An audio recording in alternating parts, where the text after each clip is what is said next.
గన్నవరం మాజీ ఎమ్మెల్యే వైఎస్ఆర్సీపీ నేత వల్లభనేని వంశీకి అస్వస్థతకు గురవడం జరిగింది. ఆల్రెడీ ఈయన చాలా రోజుల నుంచి కూడా విజయవాడ జైల్లో ఒక ఖైదీగా ఉండడం జరుగుతుంది. కొన్ని కీలక కేసుల్లో ఈయన ముద్దాయిగా ఉంటూ జైలు జీవితాన్ని అనుభవించడం జరుగుతుంది. అయితే గత కొద్ది రోజులుగా ఆల్రెడీ ఈయనకి కొంత శ్వాస తీసుకోవడంలో ఇబ్బంది కావడంతో హాస్పిటల్కు హాజరు కావడం జరిగింది. మళ్ళీ ఇప్పుడు తాజాగా చూసుకుంటే ఆయనకి శ్వాస తీసుకోవడంలో ఇబ్బంది రావడం, ముఖ్యంగా గతంలో ఆయన ఏదైతే హాస్పిటల్కి వెళ్ళారో శ్వాస తీసుకోవడానికి ఇబ్బంది ఉందని ఏదైతే చెప్పారో దానికి సంబంధించి మౌత్ అనలైజర్ ద్వారా ఆయన్ని శ్వాస తీసుకోవడానికి అవకాశం కల్పించడం జరిగింది. అయితే ఆ మౌత్ అనలైజర్ పెట్టుకోవడం వల్ల ఇక్కడ ముక్కు దగ్గర ఎముకలన్నీ కూడా నొప్పి వస్తున్నాయి. శ్వాస తీసుకోవడం చాలా ఇబ్బందికరంగా ఉంటుంది. అర్ధరాత్రిలో పడుకునేటప్పుడు సడన్ గా పల్స్ రేట్ అనేది తగ్గిపోవడం, కొంత ఆరోగ్యం అంతా కూడా క్షీణించినట్లు ఆయన జైలు అధికారికి చెప్పడంతో జైలు అధికారి వెంటనే కూడా నిర్ణయం తీసుకొని ఆయన్ని విజయవాడలో ఉన్న ఒక ప్రముఖ ఆసుపత్రికి తరలించడం అయితే జరిగింది. ఆయనకి ప్రజెంట్ అయితే ఆరోగ్య పరిస్థితి బాగానే ఉంది, కానీ ఆయన శ్వాస తీసుకోవడానికి కొంత ఇబ్బందికరంగా మారింది. వెంటనే కూడా ఆసుపత్రి సిబ్బంది ఎవరైతే ఉన్నారో వాళ్ళందరూ కూడా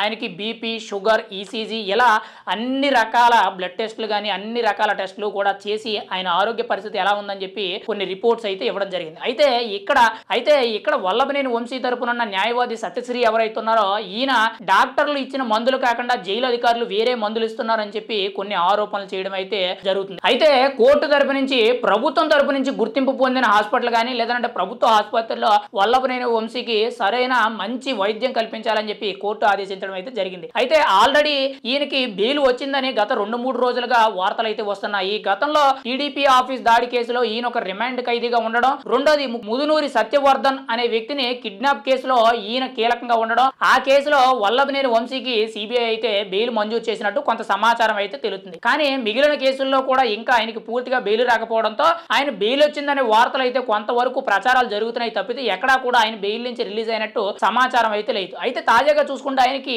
ఆరోగ్యం బాగోక శ్వాస తీసుకోవడానికి ఇబ్బంది పడుతున్నారని చెప్పి ఏవైతే వార్తలు వచ్చాయో ఈ వార్తల నేపథ్యంలో వెంటనే కూడా వైఎస్ఆర్సీపీ పార్టీకి చెందిన శ్రేణులందరూ కూడా వల్లభనేని వంశీ ఉన్న హాస్పిటల్ కి వెంటనే కూడా వెళ్లి అక్కడ కొంత ఆందోళనలు చేయడం అయితే జరుగుతుంది. ఏది ఏమైనా సరే గతంలో ఆయన చేసిన కొన్ని పొరపాట్ల వల్ల ఈ రోజు ఈ దుస్థితి వచ్చిందని చెప్పి చాలా మంది కూడా మీడియా ముఖంగా కానీ సోషల్ మీడియా ముఖంగా కానీ మాట్లాడడం అయితే జరుగుతుంది. ఏది ఏమైనా సరే వల్లభనేని వంశీ ఆరోగ్యం అయితే కొంతవరకు కూడా క్షీణించిందని మనం అయితే చెప్పుకోవచ్చు. ఎందుకంటే గతంలో ఆయన పర్సనాలిటీకి ఇప్పుడున్న ఆయన పర్సనాలిటీకి చాలా వేరియేషన్ కనబడుతుంది. అందులో కూడా ఆయన జైలు జీవితం అనేది దాదాపుగా 3 నెలల నుంచి కూడా ఆయన జైల్లోనే ఉండడంతో కొంత ఆరోగ్యం క్షీణించినట్టు అయితే మనకైతే తెలుస్తుంది. ప్రజెంట్ అయితే ఆయన ఆరోగ్య పరిస్థితి అయితే కొంతవరకు కూడా నిలకడగానే ఉంది. శ్వాస తీసుకోవడంలో కొంత ఇబ్బందికరంగా మారడంతో విజయవాడ జైలు నుంచి ఆయన దగ్గరలో ఉన్న ఆసుపత్రికి అయితే తరలించడం జరిగింది. మరి ముందు వల్లభనేని వంశీ ఏ విధంగా ఉంటుంది, ఆయన పరిస్థితి ఏంటి, ఆయనకి ఖచ్చితంగా బెయిల్ వస్తుందా, బెయిల్ వస్తే రిలీజ్ అవుతారా లేదా అనేది మనం అయితే చూడాలి.